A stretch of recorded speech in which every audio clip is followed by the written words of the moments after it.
Hello, good morning everyone. तो हम present हो गए हैं आपके समक्ष नाइन्थ और टेंथ क्लास आपकी बुक साहित्य सागर को लेकर के, जिसमें हमने आपको पढ़ाया था अपना अपना भाग जनेंद्र कुमार जी का। ठीक ना।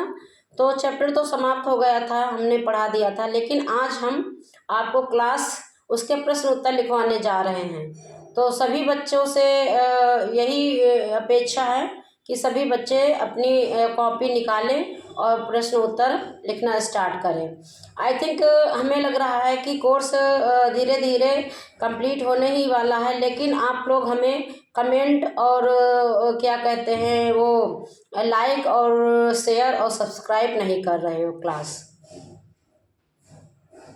Very bad. आपकी बुक जो है, मुझे लग रहा है 10 चैप्टर है शायद, तो 5 तो मैंने कंप्लीट ही करा दिए हैं। तो अगर आप ऐसे स्लो कार्य करोगे तो कैसे चलेगा क्लास। तो आई होप कि सभी बच्चों से हमारा यही इच्छा है कि सारे बच्चे हमें कमेंट, लाइक और सब्सक्राइब करना प्लीज़ मत भूलिए। ठीक ना। तो चलिए प्रश्न लिखिए, समय को नहीं बर्बाद करेंगे, क्योंकि आप लोगों के लिए नहीं लेकिन हमारे लिए जो है समय कीमती है। तो क्लास सबसे पहला प्रश्न है आपका, निम्नलिखित गद्यांश को पढ़िए और उसके नीचे लिखे प्रश्नों के उत्तर दीजिए। ठीक, तो गद्यांश आप लिखिए। नैनीताल स्वर्ग के किसी काले गुलाम पशु के दुलार का वह बेटा, वह बालक कौमा निश्चित समय पर हमारे होटल डी.पौ में नहीं आया। लिख लिया। ये गद्यांश है। अब उसके गद्यांश का पहला प्रश्न आप लिखिए। नैनीताल, पहला प्रश्न है, नैनीताल स्वर्ग के किसी काले गुलाम पशु के दुलार का वह वह बेटा से लेखक का क्या आशय है? क्वेश्चन मार्क चिन्ह। उत्तर में लिखिए, सभी बच्चे उत्तर लिखेंगे। उत्तर में लिखिए, प्रस्तुत पंक्तियों में लेखक का आशय है कि नैनीताल जैसे स्वर्ग में वह पहाड़ी बालक किसी काले गुलाम पशु के समान मनुष्य का बेटा था। लेखक ने यहाँ अपने शब्दों के द्वारा स्थान तथा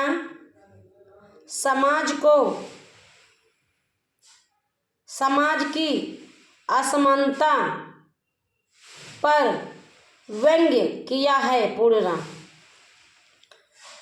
कहाँ तो स्वर्ग जैसा मनोरम स्थान नैनीताल, और कहाँ इसमें रहने वाला वह गरीब मैला भूखा प्यासा बालक। पूर्णराम। तो पहले का उत्तर हो गया। उसी गद्यांश का दूसरा प्रश्न, लेखक के मित्र ने लेखक से सिकुड़ते हुए क्या कहा? क्वेश्चन मार्क चिन्ह। लेखक के मित्र ने लेखक से सिकुड़ते हुए क्या कहा? क्वेश्चन मार्क चिन्ह। दूसरा उत्तर लिखिए। लेखक के मित्र ने लेखक से सिकुड़ते हुए कहा कि सर्दी बहुत भयानक पड़ रही है और उस लड़के के पास बहुत कम कपड़े हैं और ना ही उसके पास कोई सोने की जगह। पूर्ण विराम। उसी गद्यांश का उत्तर लिखिए, प्रश्न लिखिए तीसरा। लेखक और उसका मित्र किसकी तैयारी कर रहे थे और क्यों? लेखक और उसका मित्र किसकी तैयारी कर रहे थे और क्यों? क्वेश्चन मार्क चिन्ह। उत्तर में लिखिए, लेखक और उसका मित्र जो कि नैनीताल के होटल डी पौ में ठहरे हुए थे, पूर्ण विराम। आप घूमने के बाद वहां से जाने की तैयारी कर रहे थे, क्योंकि वे नैनीताल की सैर पर आए थे, जो पूरी हो चुकी थी, पूर्ण विराम। साथ ही उन्हें शाम के समय ऐसा भी लग रहा था मानो भाप के समान बादल उनके सिरों को छूते हुए चारों ओर घूम रहे हों, पूर्ण विराम। इसी गद्यांश का चौथा प्रश्न, पहाड़ी बालक की मृत्यु कैसे हुई? क्वेश्चन मार्क चिन्ह। प्रकृति ने उसके शव के लिए क्या प्रबंध किया था? लिखिए सारे बच्चे इसका उत्तर। भूख और भयानक ठंड के कारण सड़क के किनारे एक पेड़ के नीचे पहाड़ी बालक की मृत्यु हो गई, पूर्ण विराम। उसके पूरे शरीर पर बर्फ की हल्की सी चादर बिछ गई थी, जो ऐसा लग रहा था कि मानो दुनिया की निर्दयता को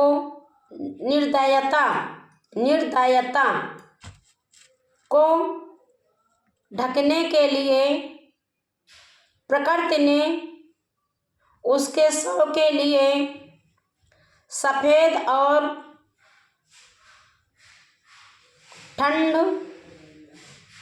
ठंडे कफन की व्यवस्था की थी। लिख लिया? फिर अगला इसी का लिखिए।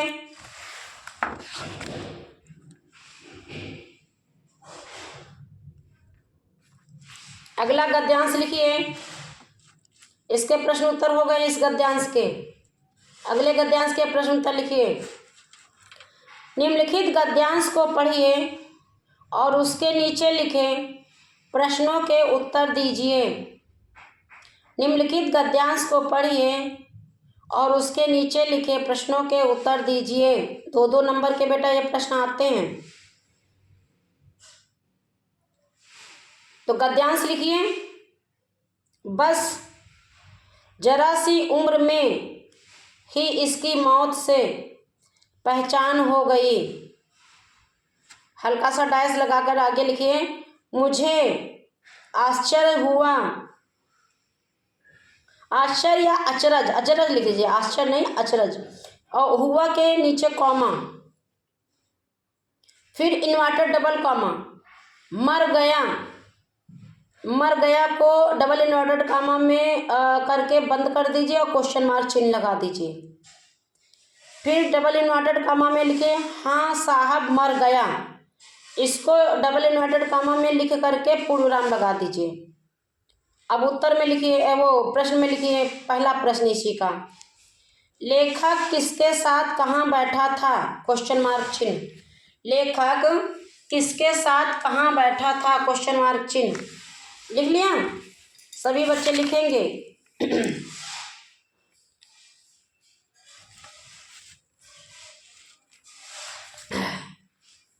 लेखक किसके साथ कहाँ बैठा था? पूर्ण विराम वो क्वेश्चन मार्क चिन्ह लगा करके वो अब उत्तर लिखिए आप सब, सारे बच्चे लिखेंगे। सिंगल इन्वर्टेड कामा है, अपना अपना भाग्य, इसको सिंगल इन्वर्टेड कामा में बंद कर दीजिए।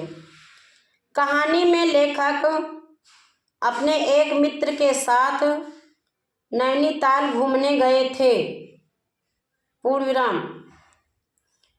वे होटल डीपो को होटल का नाम है, कोई वो सिंगल इन्वर्टेड में कर दीजिए। ठहरे थे, पूर्ण विराम। दूसरा प्रश्न, लेखक का मित्र उस लड़के को लेकर कहाँ गया और क्यों? क्वेश्चन मार्क चिन्ह स्पष्ट कीजिए। लेखक का मित्र उस लड़के को लेकर कहाँ गया और क्यों? क्वेश्चन मार्क चिन्ह स्पष्ट कीजिए। उत्तर लिखिए। लेखक का मित्र उस लड़के को लेकर अपने एक वकील मित्र के होटल में पहुंचा, कॉमा,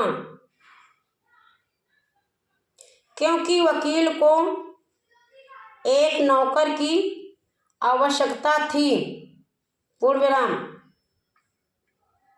अतः वह चाहता था कि उसका वकील मित्र इस लड़के को नौकर के रूप में रख ले, पूर्ण विराम। अगला प्रश्न, वकील साहब कौन थे? क्वेश्चन मार्क चिन्ह। उनकी विशेषताओं पर प्रकाश डालिए, पूर्ण विराम।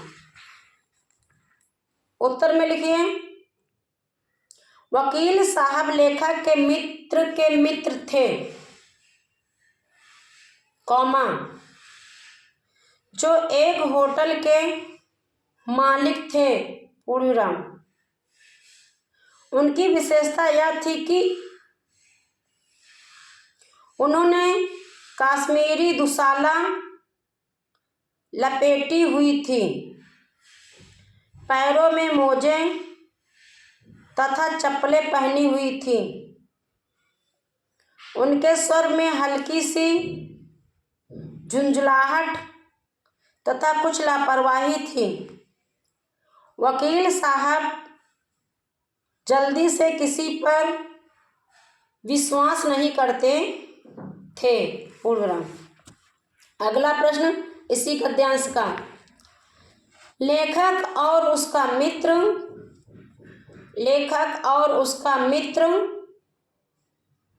बालक को कहाँ ले गए तथा वकील साहब का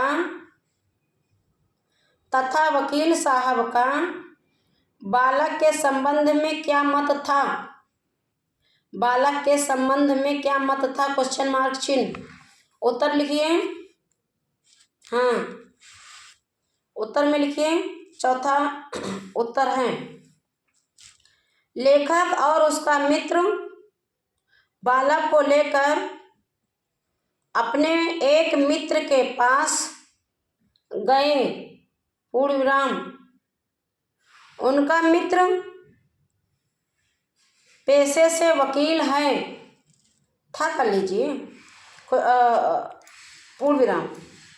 वे उस बालक को वकील के पास इसलिए लेकर गए थे, कॉमा, क्योंकि उन्हें नौकर की आवश्यकता थी, पूर्ण विराम। वकील साहब ने नौकर के रूप में उस लड़के को नहीं रखा,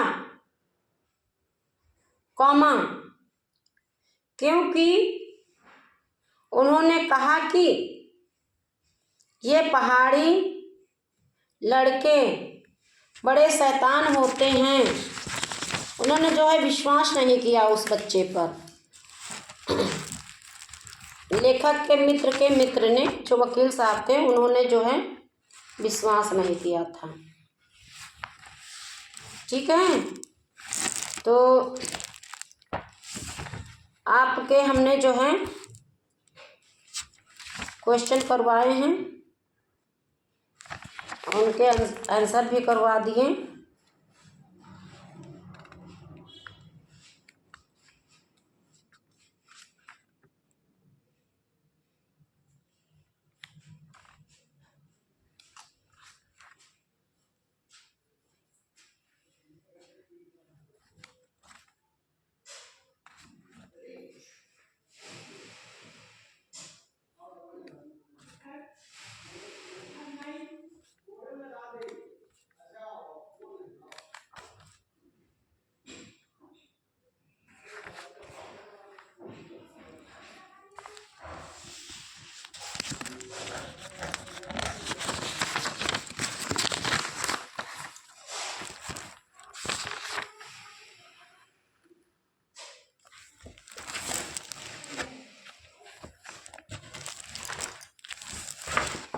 अगला गद्यांश लिखिए सभी। अगला गद्यांश लिखिए। आज ये चैप्टर समाप्त हो जाएगा क्लास, फिर अगला चैप्टर पढ़ाएंगे। और इससे पहले कि आप लोग जो है हमारे चैनल को सब्सक्राइब नहीं करवा रहे हैं, और ना आप कर रहे हैं, ना शेयर करें, ना कमेंट, तो करिए करिए प्लीज़ करिए। तो अगला है, निम्नलिखित गद्यांश को पढ़िए और उसके नीचे लिखे प्रश्नों के उत्तर दीजिए। ठीक, तो गद्यांश है, लिखिए। सारे बच्चे गद्यांश लिखेंगे, कोई भी बच्चा छूटेगा नहीं और ना ही किसी बच्चे को छोड़ना चाहिए। ठीक ना क्लास? हाँ, सभी बच्चे करेंगे।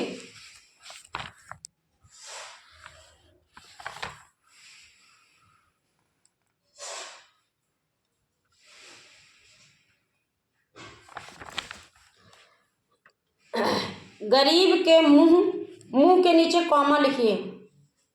गरीब के मुंह, छाती, मुट्ठियां और पैरों पर बर्फ की हल्की सी चादर चिपक गई थी, कॉमा।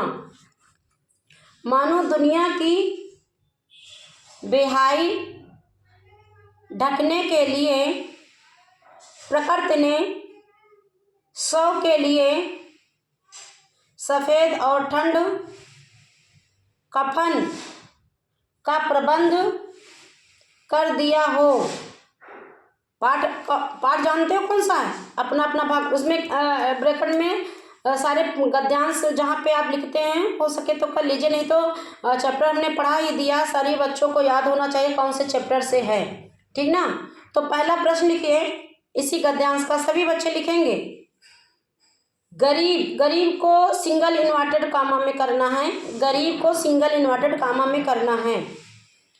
शब्द किसके लिए प्रयुक्त हुआ है? क्वेश्चन मार्क चिन्ह। उसका परिचय दीजिए। उसका परिचय दीजिए। उत्तर में लिखिए सारे बच्चे। गरीब शब्द पहाड़ी बालक के लिए प्रयुक्त हुआ है, कॉमा, जिसकी आयु लगभग 10-12 वर्ष थी, पूर्णविराम। वह गरीबी के कारण अपने घर से भाग आया था, पूर्णविराम। वह एक जगह काम करता था, कॉमा, जहां से उसे निकाल दिया गया, पूर्णविराम। अब वह हर दर की ठोकरें खाने पर मजबूर था, पूर्णविराम। दूसरा प्रश्न, दुनिया की बेहाई से क्या तात्पर्य है? क्वेश्चन मार्क चिन्ह। दुनिया की बेहाई से क्या तात्पर्य है? क्वेश्चन मार्क चिन्ह। उत्तर में लिखिए दूसरा उत्तर। दुनिया की बेहाई सिंगल इन्वर्टेड कामा में है से तात्पर्य इस संसार के लोगों के निष्ठुर व्यवहार से है, पूर्णविराम। संपन्न लोग सब कुछ जानकर भी ऐसे गरीब लोगों की सहायता नहीं करते और उन्हें मरने के लिए छोड़ देते हैं, पूर्णविराम। वे इतने स्वार्थी हो गए हैं कि अपने स्वार्थ के सामने उन्हें किसी का दुख दिखाई नहीं देता है। अगला प्रश्न लिखिए तीसरा, सिंगल इन्वर्टेड कामा लगाना है। अपना अपना भाग इसको इन्वर्टेड कामा में, सिंगल इन्वर्टेड कामा में करना है। पाठ के आधार पर बताइए दुनिया की बेहाई को ढकने के लिए प्रकृति ने किसका प्रबंध किया? क्वेश्चन मार्क चिन्ह। उत्तर में लिखिए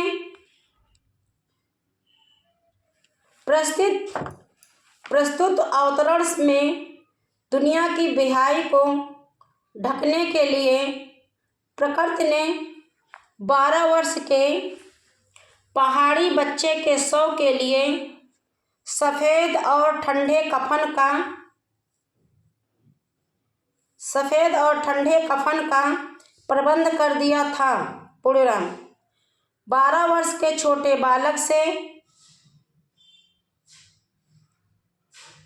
12 वर्ष के छोटे से बालक को उस बर्फीली रात में शरण न मिली, जिसके कारण उसकी मृत्यु हो गई। पूर्णविराम। पूरी रात सो बाहर रहने के कारण उस पर बर्फ की परत चढ़ गई थी। पूर्णविराम। अगला प्रश्न देखिए, चौथा।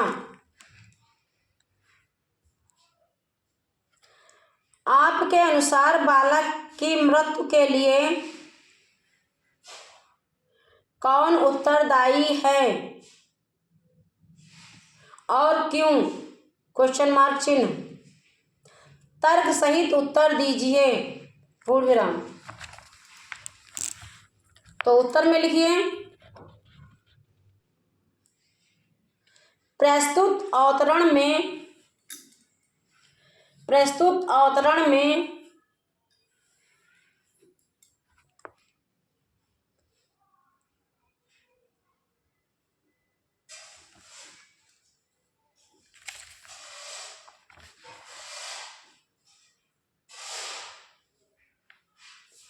हमारे अनुसार बालक की मृत्यु के लिए सबसे अधिक उत्तरदायी लेखक है, क्योंकि यदि वह अपने मित्र की बात मानते हुए उस बच्चे को अपने कमरे में स्थान दे देते, तो ठंड के कारण उसकी मृत्यु न हुई होती, लेकिन लेखक अपने स्वार्थ के वशीभूत होकर उस बालक को ठंड से मरने के लिए छोड़कर स्वयं आरामदायक गर्म रजाई में सोने के लिए चला जाता है। लिख लिया? तो क्लास ये चैप्टर आपका डन, कंप्लीट मतलब। तो अब आप क्या करेंगे? ठीक, एग्ज़ाम आने वाले हैं, सारे बच्चे बहुत अच्छे से तैयारी करिए। एक एक मैंने पाठ के पैराग्राफ को अच्छे से पढ़ाया है और हर पाठ के प्रश्न उत्तर कराए हैं, ठीक ना? तो अच्छे नंबर ला करके अपने विद्यालय का और अपने माता पिता का और साथ में मेरा भी नाम बढ़ाइए। Thank you class.